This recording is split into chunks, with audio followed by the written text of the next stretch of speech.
Selamat pagi, salam sejahtera. Isu hangat pagi ini, kata MP, takkan tunggu lebih ramai korban baru Muhyiddin berundur. Dipetik dari Malaysia Kini. Berita seterusnya, banyak hujah dapat disenaraikan satu persatu sebagai bukti kegagalan Kerajaan Perikatan Nasional PN melawan COVID-19. Justru Perdana Menteri Muhyiddin Yassin sebagai Ketua Kabinet perlu memikul tanggungjawab.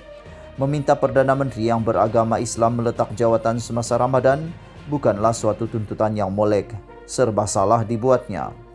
Tetapi memandangkan dalam sejarah Islam peperangan pun pernah berlaku semasa Ramadan, maka tidak ada salahnya kita menuntut seorang komando agar berundur selepas dia terbukti gagal. Sudah lebih setahun perang melawan COVID-19 dilancarkan, usahakan menang, malahan korban kematian semakin meningkat. Statistik setakat 18 April menunjukkan seramai 1.378 orang terkorban akibat COVID-19.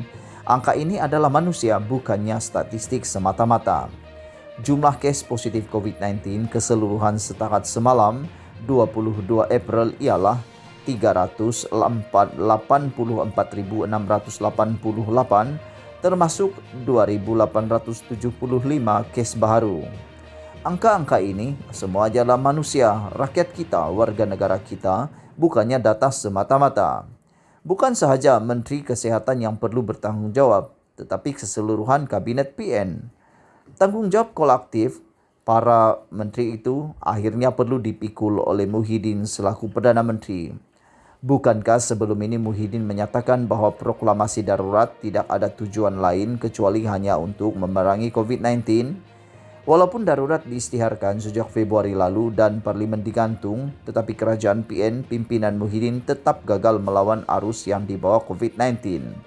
Walaupun belanjawan negara melebihi RM300 bilion diluluskan oleh parlimen, sebelum ianya digantung kemudian dan pakej rangsangan lebih RM70 bilion disuntik, malangnya kerajaan pimpinan Muhyiddin tetap gagal melawan COVID-19. Menteri dibantu dua timbalan. Amerika Serikat yang berpenduduk kira-kira 330 juta orang telah melakukan proses vaksinasi ke atas lebih 50% penduduk dewasanya. Namun di Malaysia setakat 18 April lalu hanya 1.135.015 orang daripada 32 juta rakyatnya sudah mendapat suntikan vaksin. Jumlah itu tidak sampai 2% daripada keseluruhan populasi. Kenapa perlahan sangat program vaksinasi di Malaysia? Apa masalahnya sedangkan Kabinet Malaysia mempunyai anggota menteri dan timbalan menteri yang begitu ramai? Menteri Kesihatan sendiri dibantu sehingga 2 timbalan. Selain itu, ada juga menteri tugas-tugas khas yang diberi tanggungjawab mengendalikan kes COVID-19. Kemudian ada pula Menteri Sains, Teknologi dan Inovasi yaitu Ahli Parlimen Rembau yang mengetuai jawatan kuasa perolehan vaksin dan program vaksinasi. Dalam keadaan begitu, program suntikan vaksin tetap berjalan dengan perlahan, malah sangat perlahan seolah-olah pergerakan siput babi. Peruntukan ada, menteri ramai tetapi terlalu sedikit rakyat yang sudah mendapat suntikan vaksin setakat ini. Mengapa? Jadi dalam perang melawan COVID-19 ini ternyata kerajaan PN gagal. Kabinet pimpinan Muhyiddin gagal. Muhyiddin ialah komando dalam perang melawan COVID-19 ini setakat hari ini. Semalam mengorbankan lebih 1.400 orang.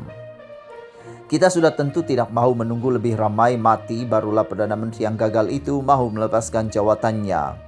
Justru saya sebagai ahli parlimen Pasir Gudang mendesak Muhyiddin meletakkan jawatannya sekarang juga.